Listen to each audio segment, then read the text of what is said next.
Good morning વિદ્યાર્થી મિત્રો, આજે આપણે ધોરણ 9 વિષય ગુજરાતી જેમાં લેખન વિભાગમાં આજે આપણે નિબંધ લેખન વિશે અભ્યાસ કરીશું. નિબંધ લેખન તમે બધા આપણે નિબંધ લખતા જોઈએ છીએ, બરાબર. તો હવે નિબંધ લેખન છે તો એના માટે કહે છે કે તમે જ્યારે પરીક્ષા આપો છો ત્યારે તમને પ્રશ્નપત્રમાં નિબંધ લેખન માટે 2 વિષય આપવામાં આવે છે.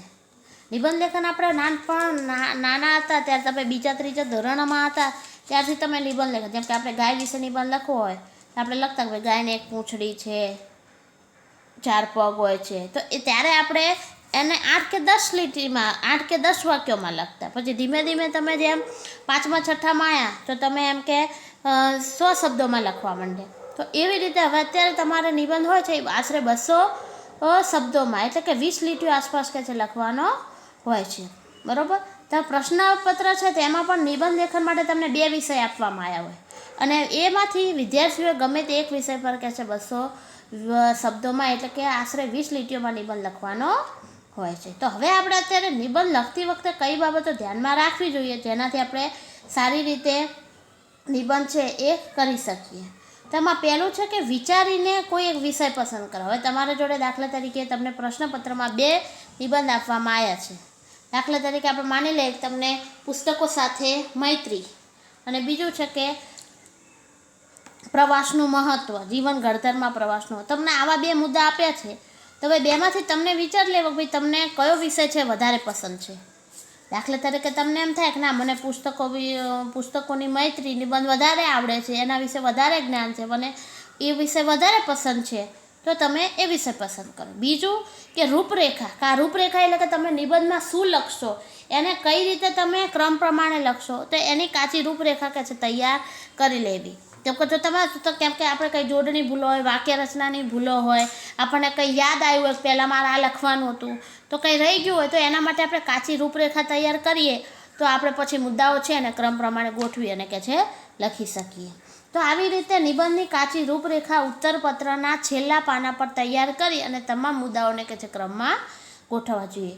તો આમાં 3, જેમાં આપણે કાલ વિચાર વિસ્તારમાં જોયું હતું તો વિચાર વિસ્તારમાં કેમ 3 બાબતો હોય છે, તો આવી રીતે એમાં પણ 3 બાબતો હોય છે: આરંભ, મધ્યભાગ અને અંત, બરાબર. તો પહેલું છે આરંભ, તો કે નિબંધની શરૂઆત આકર્ષક અને વિષયને અનુરૂપ હોવી જોઈએ, બરાબર. કહે છે કે તમે જ્યારે નિબંધ કરો, શરૂઆત કરો નિબંધની તો એ સરસ આકર્ષક કે માણસ 1-2 લીટી વાંચે ને, શિક્ષક 1-2 લીટી વાંચે ને તો એને થાય કે ના નિબંધ બહુ સરસ હશે, એમ અંદર સરસ લખેલું હશે તમારો, એટલે એને નિબંધને આકર્ષણ આપે એવો નિબંધની શરૂઆત હોવી જોઈએ. જો તમે નિબંધમાં ગૂંચવાડા ભર્યું અને જો જોડણી ભૂલો, વાક્ય રચનાની ભૂલો હોય અને જે વિષય હોય એને અનુરૂપ ના હોય તો ખબર પડે કે આ નિબંધ બીજો છે ને એટલે લખ્યું બીજું છે. એટલે કહે છે કે નિબંધની શરૂઆત આકર્ષક અને વિષયને અનુરૂપ હોવી જોઈએ. બીજું છે મધ્યભાગ, તો કહે છે કે આમાં વિષયલક્ષી ચર્ચા કરવી અને મહત્ત્વના તમામ મુદ્દાઓને સંક્ષેપમાં કે છે આવરી લેવા.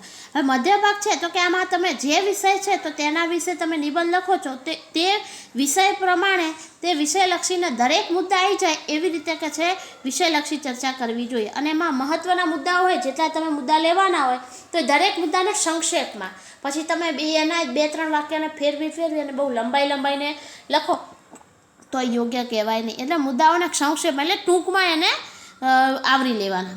પછી ત્રીજું છે અંત, તો કે 1-2 અસરકારક વાક્યોમાં નિબંધનું તાત્પર્ય જણાવો. છેલ્લે આપણે અંત કરીએ ત્યારે આપણે ઉપસંહાર લખતા હોઈએ તો ઉપસંહાર છે તો એમાં 1-2 જ વાક્ય લખવાના અને એમાં નિબંધમાં આપણે શું કહેવા માગીએ છીએ, એનો અર્થ શું નીકળે છે, એનું તાત્પર્ય શું છે એ કે છે જણાવવાનું રહેશે. ત્રીજું છે કે નિબંધમાં 4-5 પરિચ્છેદો હોવા જોઈએ, બરાબર. કે છે તમે નિબંધ જ્યારે લખો છો ત્યારે ફકરો હોય તો પરિચ્છેદ એટલે ફકરા, તો કે નિબંધમાં ઓછામાં ઓછા 4 થી 5 ફકરા હોવા જોઈએ કે ઉપર આગળ પાછળ 2-3 લીટીના હોય અને વચમાં 2-3 ફકરા આવી જાય એટલે તમારે 4-5 ફકરા આરામથી થઈ જાય. ચોથું છે કે નિબંધની ભાષા વ્યાકરણની દ્રષ્ટિએ શુદ્ધ હોવી જોઈએ. લેખનમાં સરળ શબ્દો અને યોગ્ય વિરામ ચિહ્નોનો ઉપયોગ કરવો જોઈએ, બરાબર. કહે છે કે તમે જ્યારે નિબંધ લખો છો ત્યારે નિબંધની ભાષા હોય એ વ્યાકરણની દ્રષ્ટિએ શુદ્ધ હોવી જોઈએ. પછી હતોની જગ્યાએ તમે હતી કરો, ગયોની જગ્યાએ ગઈ કરો તો એ યોગ્ય કહેવાય નહીં, બરાબર. પછી લેખનમાં તમે શબ્દો વાપરો તો એ સરળ શબ્દો વાપરવા જોઈએ. પછી જ્યાં અવતરણ ચિહ્ન આવતું હોય, જ્યાં અલ્પવિરામ આવતું હોય, જ્યાં વિરામ ચિહ્ન મૂકવાના હોય આવી રીતે, જ્યાં પૂર્ણ વિરામ મૂકવાનું હોય તો આવી રીતે વિરામ ચિહ્નોનો યોગ્ય ઉપયોગ કરવો જોઈએ. પછી પાંચમું છે કે નિબંધમાં વિચાર કે ભાવની દ્રષ્ટિએ પુનરાવૃત્તિ ન થાય તેનું કે છે ધ્યાન રાખવું જોઈએ. બરાબર. પછી કહે છે કે નિબંધમાં તમે જે વિચાર કે ભાવની દ્રષ્ટિએ પુનરાવૃત્તિ એટલે કે પુનરાવર્તન ના થાય. બરાબર. પુનરાવૃત્તિ એટલે કે તમે કોઈ પંક્તિ દાખલા તરીકે કોઈ લખી છે અને એની પંક્તિ રિપીટ ના થાય. બરાબર. એને પુનરાવૃત્તિ એટલે ફરીથી પુનરાવર્તન એ ઉક્તિનું ન થાય એનું કહે છે ધ્યાન રાખવું જોઈએ. તો આ હતા એ આપણા હતા નિબંધ લેખન કરતી વખતે ધ્યાનમાં રાખવા જેવી બાબતો. હવે અહીં આપણે એક ઉદાહરણ જોઈ લઈએ. જો આમાં આપણને ઉદાહરણમાં એક આપ્યો છે દુષ્કાળનો દાનવ. તો એમાં જો આપણને પહેલું આપ્યું છે પ્રસ્તાવના. બરાબર. પછી આપ્યું છે લીલો કાળ અને સૂકો કાળ. પછી આપ્યું છે દુષ્કાળની એંધાણીઓ. અને પછી આપ્યું છે દુષ્કાળમાં માનવી અને પશુ પંખીઓની હાલત. પછી છે ભયંકર કુદરતી આફત. પછી છે રાહત કાર્યો અને છેલ્લે છે ઉપસંહાર. હવે આમાં આપણને મુદ્દા આપ્યા છે તો હવે આપણે લીલો અને સૂકો દુષ્કાળ કોને કહેવાય એ છેલ્લે લખીએ અને રાહત કાર્યો કોણ એ પહેલાં લખીએ તો યોગ્ય કહેવાય ના કહેવાય. કેમ કે પહેલાં લીલો દુકાળ અને સૂકો દુકાળ શું છે એ ખબર પડવી જોઈએ. બરાબર. તો જ પછી આગળ કુદરતી આફતો કઈ રીતે આવે અને તો જ રાહત કાર્યો કઈ રીતે મદદ કરે એ તોય ખબર પડે. કેમ કે કુદરતી આફત જ ના આવે તો રાહત કાર્યો મદદ કઈ રીતે કરે તો એ ખબર પડે નહીં. એટલે જે મુદ્દા જે પ્રમાણે આપ્યા હોય તમને પરીક્ષામાં આવી રીતે મુદ્દા આપેલા જ હોય તો મુદ્દા જે પ્રમાણે હોય સ્ટેપ બાય સ્ટેપ મુદ્દાને છે એ પ્રમાણે એને સંક્ષેપમાં લખવું જોઈએ. તો હવે આપણે ઠકાણે એને જરાક જોઈ લીજો. વર્ષાના બે બિહામણા રૂપ એટલે અતિવૃષ્ટિ અને અનાવૃષ્ટિ. બિહામણા એટલે ડરામણા એમ કે છે બેહદ વરસાદ પડે ત્યારે પાણી ભરાઈ જાય, નદીઓ નાળા બંધો છલકાઈ જાય, ગામને નગાર પાયમાલ થઈ જાય એટલે બરબાદ થઈ જાય, લોકોના ઘર ઝૂંપડા ઘર વખરી ઢોર ઢાખર તણાઈ જાય, ખેતી પાક ધોવાઈ જાય અને સર્વત્ર કે છે હાહાર મચી જાય એને કહેવાય અતિવૃષ્ટિ. અને પગલે પગલે લીલો દુકાળ પડવાની ભીતિ. બરાબર. ભીતિ એટલે ડર એમ એક રીતનો. તો આને આ શેના સમજાયું તો કે લીલા દુકાળ વિશે. હવે સૂકો દુકાળ કોને કહેવાય તો કે તદ્દન ઓછો વરસાદ પડે એટલે અનાવૃષ્ટિ.